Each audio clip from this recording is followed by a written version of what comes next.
Hey, good morning, guys. Getting ready to head out to Guana Dam this morning. Gonna go do some fishing over there. Guana's been closed for the last month. Like everything else, everything's been closed up. This is only the second day that Guana's been reopened from the dam. We're gonna launch the dam, head north into Guana Lake. Hopefully, since nobody's been keeping fish for the last month out of there, maybe it's stocked up. This is usually prime fishing this time of year. Yeah, it took me a little while to figure Guana out, but I have a pretty good strategy that I got faith in. Seems to work pretty good every time. Last time we were out, Sarah caught 3 redfish. I caught 1 or 2 little baby trout. She smoked me. I'm just going by myself this morning though. I don't know if the dam's still been operating as usual. I'd assume it would be, because I think that's more of an environmental thing. If you ever come to the St. Augustine area, I'd advise going there. It's very unique. The saltwater lake. The tides don't really affect it. With that said, we're gonna get packed up and go. We're getting there around 7:30 this morning, so hopefully all goes well and I come home with a couple fish in the bag. Alright, it's Tuesday morning. Second day after Guana's been open. And there's 3 cars ahead of me to get into the park. I didn't expect this on a Tuesday morning. But since Guana's been closed for nearly a month now because of the whole virus thing, I guess it makes sense. So my strategy here on a big wide open essential lake like this is to just troll around. I have a couple areas where I know fish normally are, but when there's no definitive structure, there's no... Oh, there's one right there. Fish right... Oh, no. Yep. Here we go. Got one right away.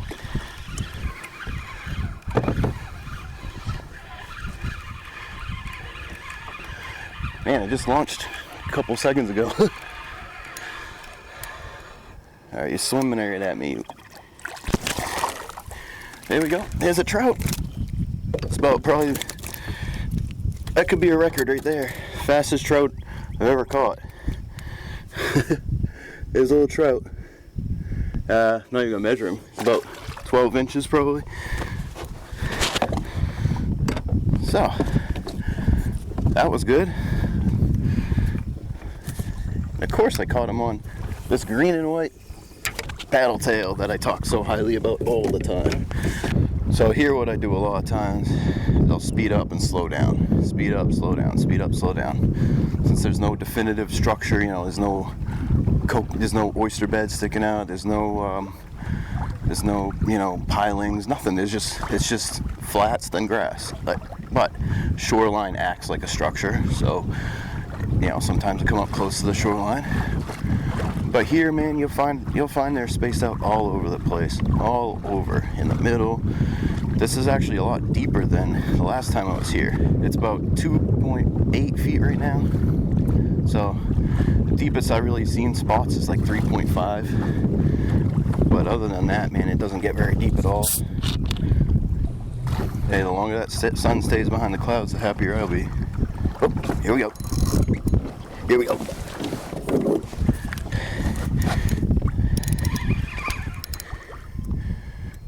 Yeah. This one's a lot heavier.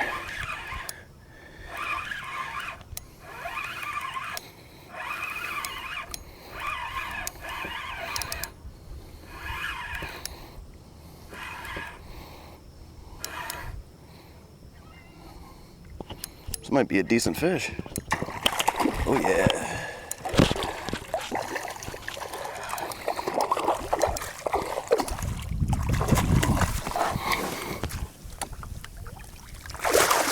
Hell yeah. Bam! That's a nice trout. That is a nice trout right there. Look at the size of that one. Monster. Let's measure him.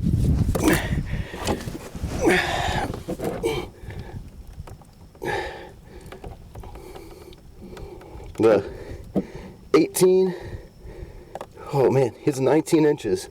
That's right at the breakaway limit. Damn. That's a nice trout. We're gonna keep one because you can keep one at that size. Nice looking trout.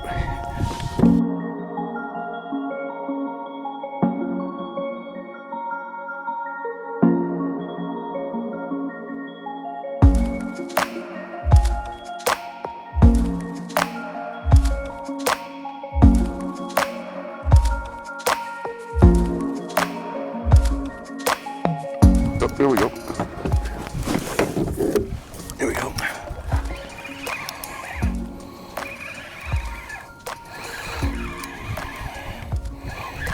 Feels like a little one.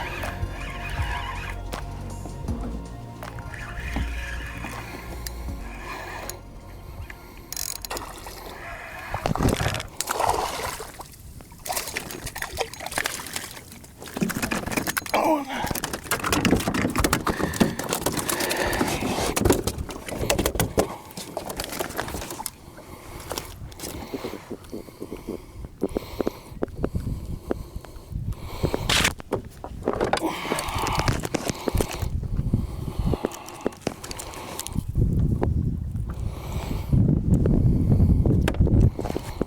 Put it on the measuring board.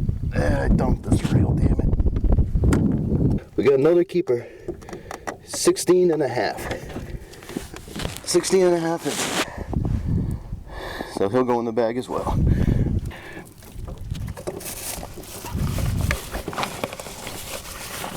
So that last fish I caught, I ended up dunking my reel in the water. One of the best things you can do in that scenario is if you have some fresh water handy, just dump it on the reel and at least just get the salt out of it. Just be sure the internals are fine and not squeaking. So these right here are what I use. Saltwater series, 12 fathoms, says a 3-inch fat Sam mullet gringo shad. Now fair warning,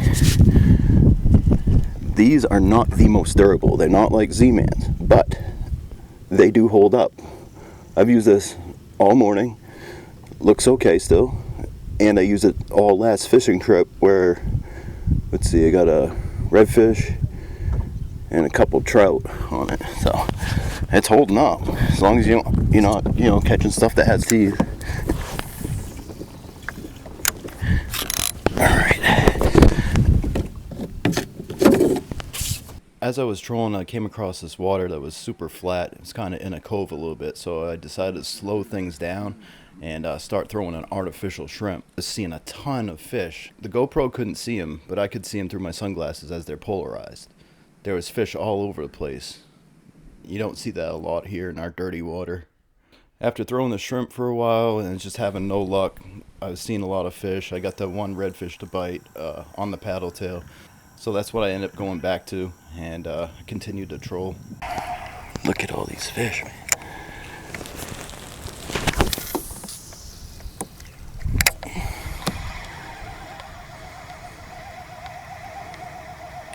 Look at all this. Look at all this.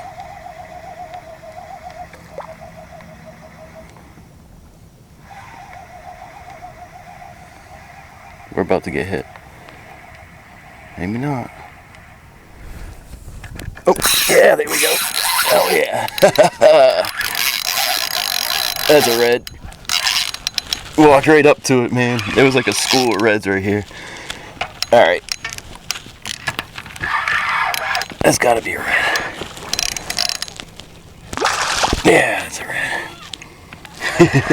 That was only like right off the boat. 5 inch. No, not very far. The little guy. Ooh, you got springtime. Oh, no, there he goes. Man, I was sitting right here watching them all. That was so cool.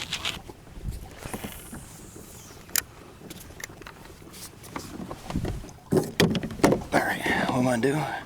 Head it that way. Head it across. I'd love to continue to fish this, but I don't know. I'm probably making a mistake.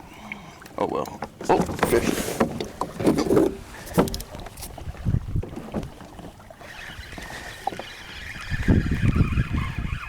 cool.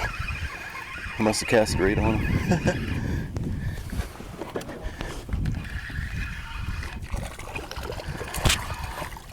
Come on, baby. Thank you. There's a little trout.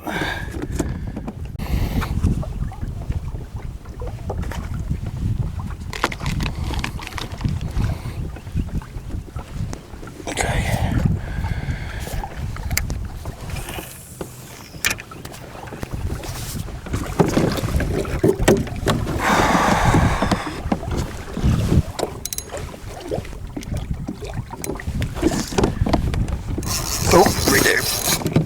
Here we go. There we go. This is a good one. Here we go.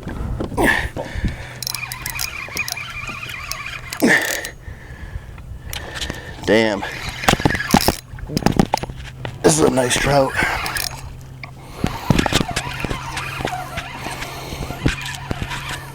Nope, it's a redfish. It's a little redfish. What's up, buddy? Come on in here. Oh. You bit that? Was that a reaction strike? I was thinking that in my head too.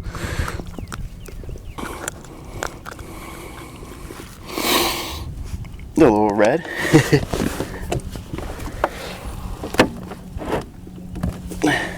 16.5. Nothing wrong with that. Alright, thanks for the fight, little guy. Away you go.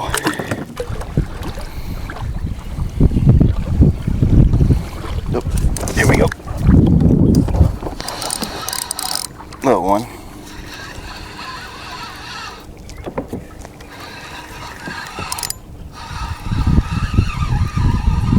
Little baby trout.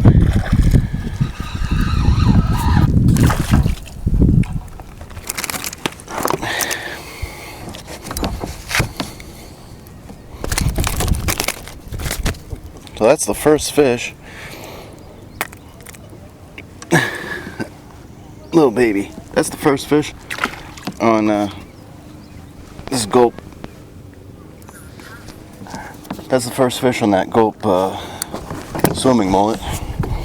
Probably last fish too, because I'm gonna be going in right now.